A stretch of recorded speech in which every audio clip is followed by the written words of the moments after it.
So the Donald Trump clown show continues. What's going on today? Well, Trump sent out a whole bunch of letters. Whole bunch? How many? 14. It's the whole bunch. He was talking about 90 country, 90 days, 90 country. Yeah, and 90 deals, 90 days. But I mean, we're so far from that. In fact, have a look at this. What happened to 90 trade deals in 90 days? We've spoken to everybody. We know everything. It's all done. What's day 8? I told you, we'll make some deals, but for the most part, we're going to send a letter. We're going to say, welcome to the United States. If you'd like to participate in the greatest, most successful country ever. I mean, we're doing better than ever. We have, I don't think, and you're going to see these numbers soon. We've never had numbers like this. We've never had investment like this. We have more than 90. We're going to have much more than 90, but most of those are going to be sent a letter. This is exactly what I said. Now, we've made a deal with United Kingdom. We've made a deal with China. We've made a deal. We're close to making a deal with India. Others we met with, and we don't think we're going to be able to make a deal, so we just send them a letter. If you want to play ball, you have to. This is what you have to pay. So as far as I'm concerned, we're done. We're sending out letters to various countries, telling them how much tariffs they have to pay.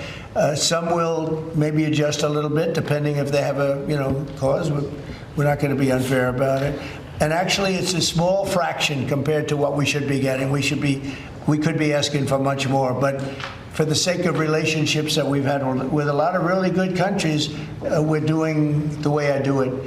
But we could be getting a lot more. We could ask for a lot more than what we're asking for. So there's a whole bunch of stuff to talk about in this. I'll just say this. Trump gaslights you, lies nonstop. And the biggest lie really is claiming that you have any deals at all. There's no deals. So basically what is it, a framework? And what's a framework? Framework, the country, they say, okay, we're going to keep talking about that, but he says it's a deal. Yeah, that's basically what it is. So you could argue that it is a deal to keep talking, but there's nothing signed, right? Nothing in handshake. Right, and there's nothing, the word we say is binding. Binding means like I have to. Binding. Yeah, like I have to agree. There's nothing like that. So that's all the gaslighting that he does all the time. And there's a bunch of stuff in there, and I want to hear your thoughts on that. But, the main point is like, they failed. Yeah, and I kind of wondered that yesterday, Bassett had an interview that, he literally said some country not even talk to us. Right.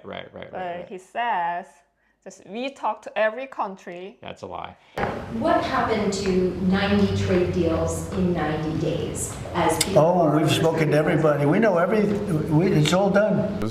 But that's not a negotiation. That's just a many of these countries never even contacted us. So that's the thing about to every country. That's a lie. Yeah, who's lying? Basically, it's a lie. So here's the interesting stuff about it is they sent out letters to countries that they weren't making any progress on, but it doesn't mean they weren't talking. So Japan and Korea were actually having several talks with the USA. And we even sent the people to Washington, they did. Yeah. In the hopes of like, hey, let's negotiate something out.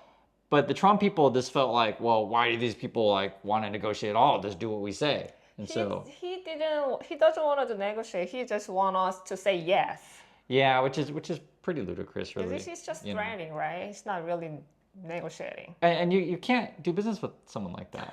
like just think of it this way: if you go down for a business deal, and someone just says, "Give me all your money," or give me your bank account number. It's like, can you do business with someone like that? Could you give me like 50% of your share? Yeah. and here's the other thing is that just make this really clear. A country, when they send their trade rep or whoever, they don't have control over like all the companies in their country. Just, do you guys understand what I'm saying? Like say when Korea, sends their trade rep. Yeah, right. So the Korea trade rep can't just say, okay, I'll just call up the Samsung CEO and they'll just move all their factories to there. It's not, it doesn't work that way. And they can't call up LG. Okay, LG is going to move. It's like, no country's going to, well, okay, I'll tell you that. Theoretically, a communist country could do it, right? Yeah, but even you say your own company doesn't do that. No. So like for example, the Trump people are trying to pressure Apple to move their production to the USA, but it's not going to happen. Apple would rather go to India or Vietnam. It's just more practical for them. Yeah, and just Nike, those kind of big shoe companies, they're just suing them instead of moving the factory. So on top of, the Trump's thing where basically they're admitting failure, Karen Levitt had this really bizarre press conference, which I showed you guys in the last video. Please watch that video if you haven't seen it already. But what did you think about this thing? It was weird that he's, holding a letter. Yeah. Oh, this is the actual letter, you're gonna send. Did you see this Trump's the signature? Yeah, it was like the authentic signature, and it was so much like Home Shopping Network to where like, guys, get your copy of the Trump letter today before prices go up. Act now, right? It's like totally that kind of feel, and it's laughable and sad at the same time. Yeah. And the main message from that particular one also too was that Trump loves you. Oh yeah, that was really weird. Isn't that weird? I don't think I've ever. When they're talking about Texas situation, Yeah. he's gonna visit you. Yeah, it's Trump weird. loves you. It's weird. The whole it's a cold basically. Yeah, but it doesn't. Even if Trump's there, it's not helping anything, right? Okay, so talk about the Trump thing. Actually, it's good that you brought that up. Trump is pretty clueless on pretty much everything, right? And I want to give you an example of, if you remember the last natural disaster was basically in LA, the Palisades, where the forest fire stuff. Yeah. And there was a situation where the mayor was basically saying, you have to wait before people can go back to the homes because it's not safe. That's basically what he's saying. And Trump was at this disaster thing, and I remember he's like, why can't they go back to their homes? I mean, they want to go back to their homes. Why can't they go back to their homes, right? And I remember that you can clean up yourself. Right. So what ended up happening, because I hadn't mentioned before, I just mentioned it now because there's a lot of things I always talk about every day, is the mayor, which is Mayor Bass, ended up being correct. It was not safe for residents to go back. The reason why is because of mudslides. Yeah. So basically what happens if I know it's technical, but people understand this stuff. When the trees burn down, it changes the land. Sure. And so if there's any sort of rain or something like that, then just you'll have more mudslides, so et cetera. So it's not safe. So point being, even if Trump were to go to Texas, he may say a bunch of wild and crazy stuff that's just. I love you guys. Yeah, just not appropriate. Like this is why you want professionals' expertise to handle certain kind of things. And from Trump's point of view, he thinks he can do everything, and it's actually kind of noticeable with how the White House operates. So basically, the way everything works is no one really knows what's going on until he tweets something out at like 3 a.m. in the morning or something like that. I don't surprise, they put really big alarm everyone has when Trump tweet out. Ding dong, ding dong.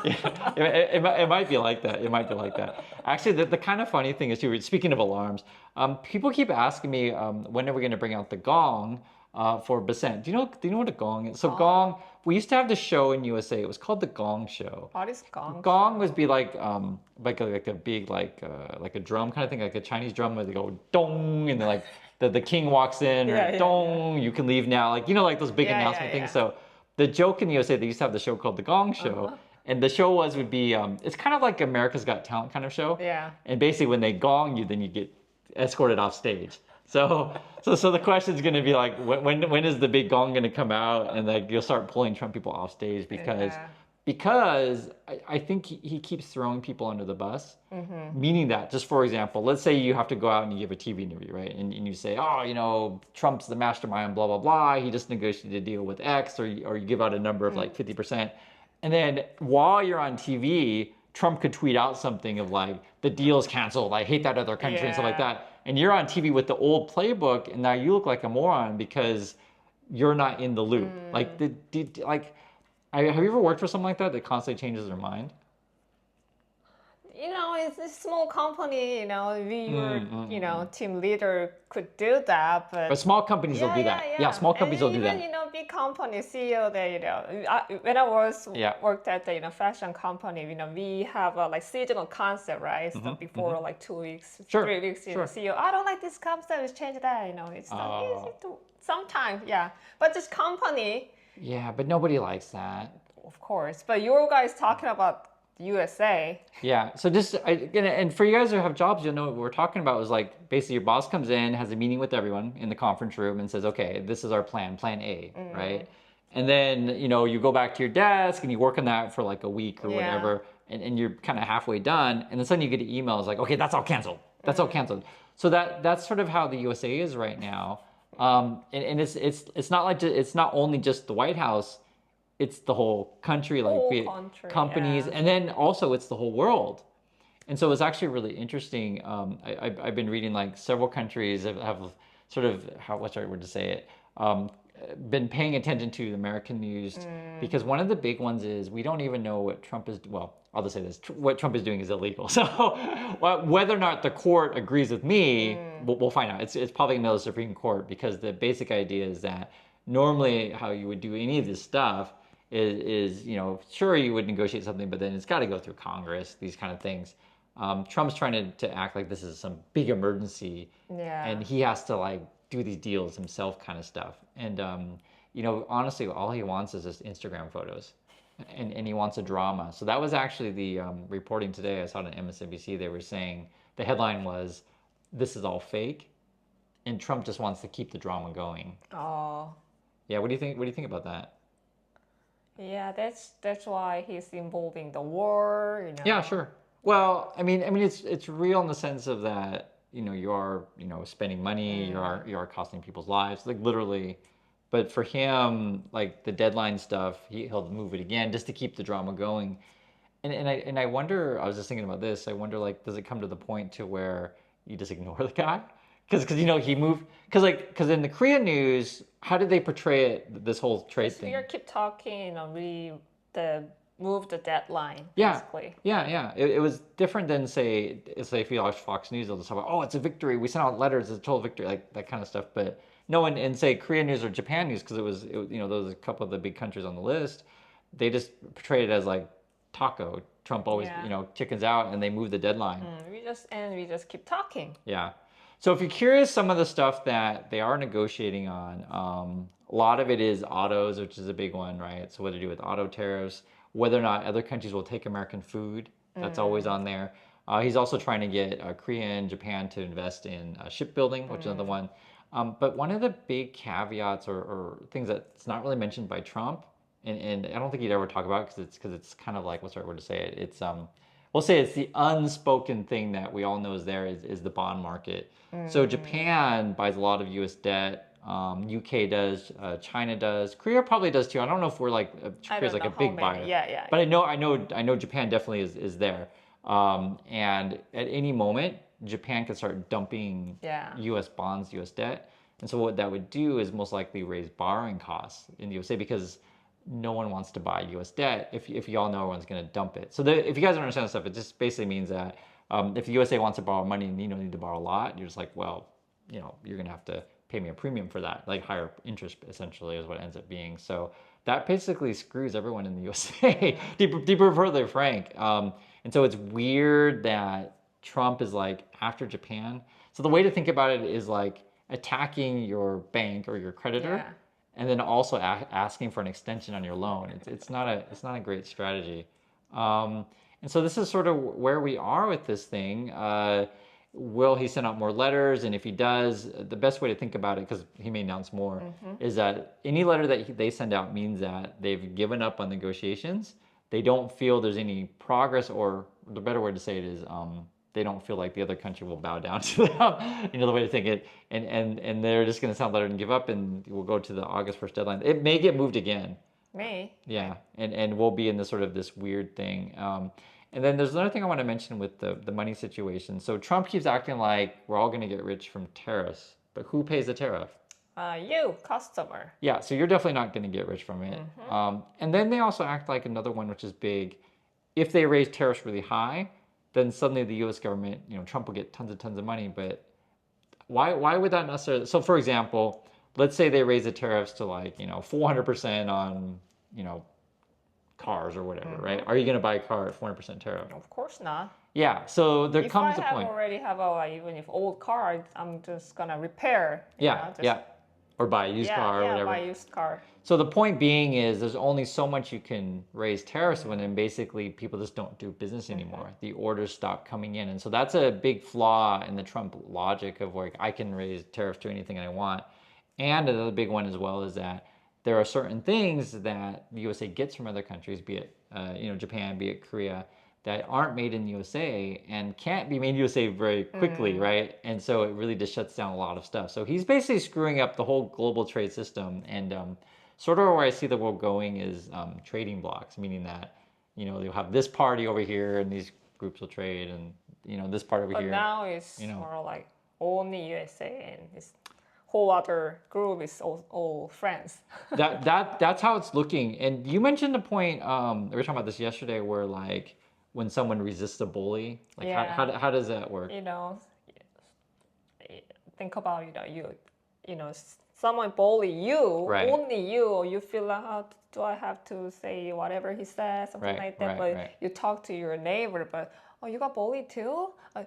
You got bullied too? You gotta stick together, right? Yeah.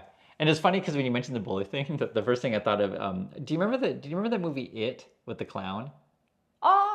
Yeah, just like that. It's literally just like that. So if you know the movie, and it's actually a book, it's a really scary book too. But basically, all these kids kind of start having nightmares, right? And they think they're the only one dreaming about this crazy clown.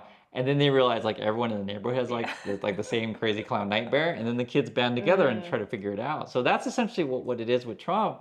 He's like that crazy orange clown that's like, hey, kids, rah! And then the kids realize, you know what? We're going to figure out how to beat this guy. So that's what's going on right now. It's just like that. It's really just like that. You're going to have a beautiful big word, but no. No, it's not going to happen. So be careful for, we'll call him Trumpy Wise, the dancing clown. So thanks for watching, everyone, and we'll catch you on the next video. So bye.